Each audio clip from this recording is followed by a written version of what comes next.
Ngolo Kante is considered by many as one of the best midfielders on the planet. This young French-Malian, 30 years old, is indeed an exceptional footballer and a real gem capable of leading a club to the consecration.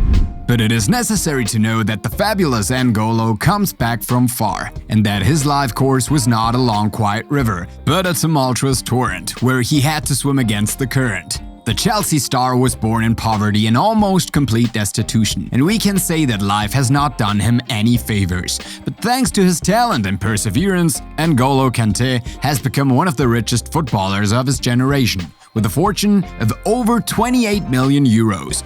But then, how can the young French-Malian spend his bundles of money? Well, make yourself comfortable, because this is what we are going to see today in this exciting video. Before looking at how Ngolo Kante spends his money, it is necessary to tell you a little about the character and especially about his incredible career path that looks like a fairy tale. Kanté was born on March the 29th, 1991 in Rueil-Malmaison in the Hauts-de-Seine region to Malian parents who had emigrated to France. They chose the name Ngolo for their newborn, which was a reference to a mythical lord of Bamama Empire, the fabulous King Ngolo Diarra.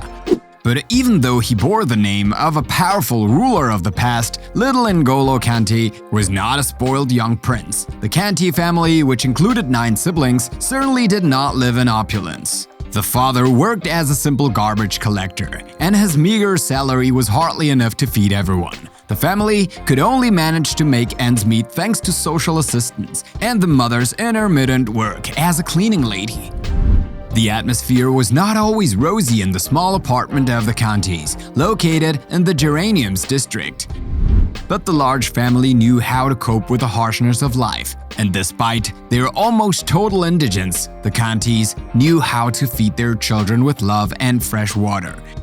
Indeed, although the end of the month was more and more difficult, the parents knew how to inculcate in their children a respect for hard work and an unfailing modesty towards life. Little Ngolo grew up with his family in this joyful family atmosphere, which we can imagine with a smile on his face. The young boy already knew how to handle a ball, and his performances amazed his brothers and sisters, but also all the young people in the neighborhood. At the age of 8, his talent for football led his parents to enroll him in the JS Suresnes, a small soccer club in the Paris suburbs. Everything was going well for the young boy who, surrounded by the love and attention of his family, was happily taking the first steps of his soccer career. But alas, fate struck the little Ngolo violently when he had just blown out his 11th candle. His father died suddenly, exhausted by illness and long years of hard work without rest. Deprived of their financial support, the family quickly found itself in a literally disastrous economic situation.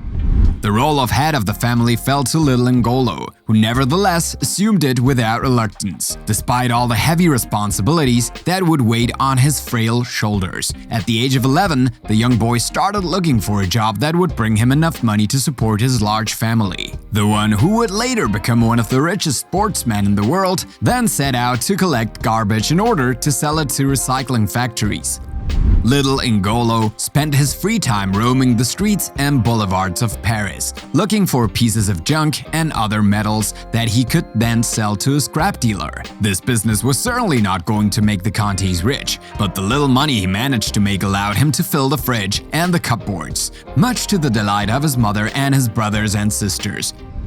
At the same time, the young boy continued his studies while training for soccer in Suresnes, where he outperformed all age groups thanks to his talent.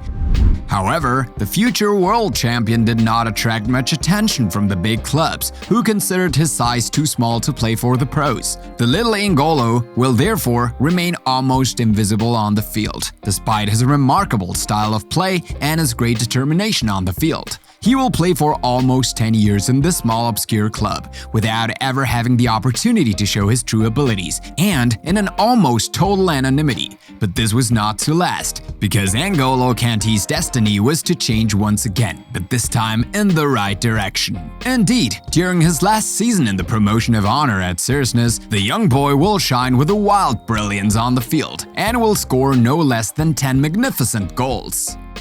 After this remarkable feat, he was immediately approached by the recruiters of the US Boulogne, a League Two club who signed him to an amateur contract.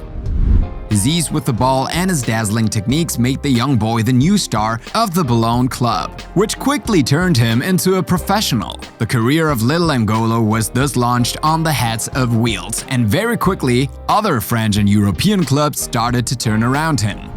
The Franco-Malian player signed a new contract with Stade Malherbe Caen, still in League Two, where he caused sparks to fly and ended up being the best player in midfield. At Caen, Ngolo Kante delivered a level of performance that quickly earned him the admiration of his colleagues and the public. His footballing talent has obviously not escaped the attention of the headhunters of the major European clubs, who are constantly looking for the rare pearl. Indeed, clubs as prestigious as Olympique de Marseille, Olympique Lyonnais, or West Ham United were fiercely competing for the young French-Malian. However, the latter will not sign with any of them, preferring instead to sign with the famous English club Leicester City.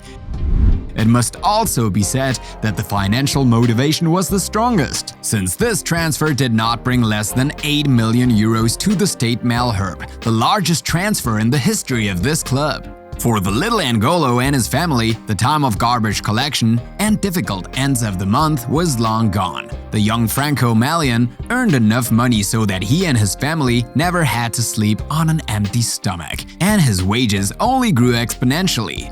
Leicester City was also gained from the change and will not regret the 8 million euros spent to acquire this midfielder with exceptional prowess, because the young Ngolo acclimated very quickly to the English Premier League and to the very particular style of play of the English. His robustness and speed allowed him to assert himself in the English League, leading his club to the prestigious title of English champion for the first time in its history in 2016. This feat, never achieved before, propelled the young Franco-Malian to the forefront of the international scene and made him acquire the status of a famous footballer.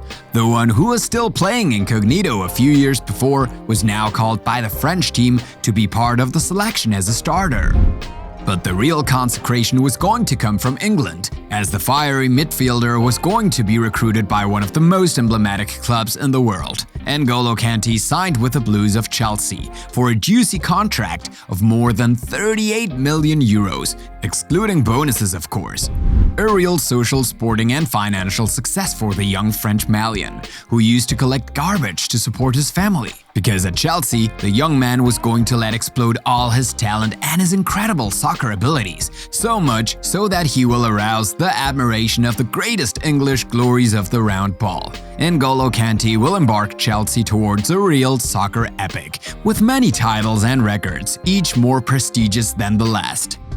The young man was obviously paid accordingly, since his current salary at the Blues would be approximately 8.8 million euros per year, or almost more than 730,000 euros per month. The fortune of Ngolo Kante would thus amount today to some 28 million euros and more from his various emoluments and other advertising fees. The young man is indeed constantly solicited by the biggest brands and other sports equipment manufacturers, who offer him juicy contracts such as Adidas, which has also made the Franco-Malian his real darling. Ngolo Kante has become one of the richest sportsmen of his generation, after having lived a childhood on the edge of poverty.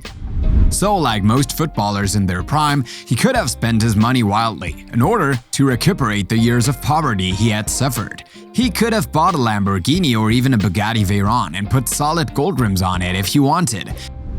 But instead, this outstanding player decided to keep his feet on the ground and his head on his shoulders. Ngolo Kante has certainly not forgotten his modest origins and has therefore decided not to sink into the spending madness that has befallen so many newly rich. If he is certainly a parvenu, he is so in the noblest sense of the word. And it is not Ngolo Kante that you will see making useless and futile expenses, such as big polluting cars or big expensive watches. On the contrary, this charismatic midfielder is the antithesis of this dream life of stars. Ngolo Kante drives an ordinary little city car, a Mini One to be precise, which he has owned since his debut in the English League, when he was still playing for Leicester City. While his teammates were driving great cars, the young player came to the training sessions with his old white Mini, recognizable among thousands. In fact, the humility and simplicity of the young French-Malian player goes far beyond that, and is reflected in his daily life to the great surprise of his teammates. For example, Ngolo Kante used to not have the latest smartphone, making do with a simple and old archaic Samsung phone. And even when he dropped it and its screen broke, Ngolo decided to keep it anyway, because it was still working and did not really need to be changed. And when his Chelsea friends fly in private jets to go on vacation in paradisiacal islands, the young man prefers to spend his holidays with his family at home. You have understood it well. The young Franco-Malian has no need to spend his millions to be happy, because the simple fact of being with his family and sharing with them a good dish of tiaboudin is a treasure in itself. Of course, the young man might seem rather stingy in many ways, but you, who now know his story and his improbable journey, you know that this is absolutely not the case. It's just that after spending a childhood in need, one is less inclined to throw the money one has duly earned out the window. Ngolo Kante has decided that his millions of euros will stay in the family, allowing his mother and his numerous siblings to live happily ever after. And given the generosity of the character and his greatness of soul, it would not be surprising if he participated in humanitarian actions in his country of origin, Mali, which suffers from chronic poverty and lack of infrastructure. And that's it for today. What do you think of the incredible destiny of the one who is considered today as the best midfielder in the world? And what do you think about this literally extraordinary career? Tell us in the comments. And if you liked this video, don't forget to put a like and subscribe and activate the notifications. See you soon for new discoveries out of the ordinary.